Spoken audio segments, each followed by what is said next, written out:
7-8 বছর প্রবাস জীবন যাপন করছিলাম, তখন আদিবাসীদের সঙ্গে আমার একটা সংযোগ হয়েছিল। তাদের দৈনন্দিন জীবনযাপন, তাদের প্রতিদিনের যে যুদ্ধ, সেই যুদ্ধটা আমাকে খুব নাড়া দিয়েছিল।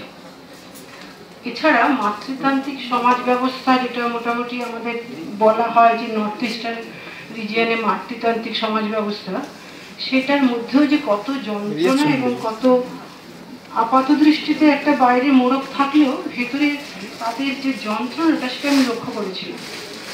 সারা বিশ্ব জুড়ে এখন নারী আর শিশুদের উপর ভীষণ অত্যাচার হচ্ছে, এবং সেই অত্যাচারগুলো প্রতিদিন যখন আমরা দেখছি এবং প্রতি মুহূর্তে দেখছি যে এর পরে হয়তো আমাদের একটু উত্তরণ ঘটবে, আরেকটু অবনমন হচ্ছে, কমে আসছে।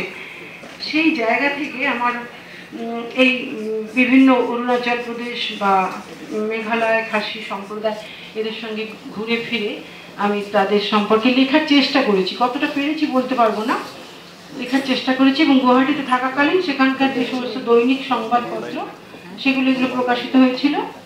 এবং আমাকে সবচেয়ে বেশি ওখানে সহযোগিতা করেছিলেন শ্রী অঞ্জন বসু, তিনি।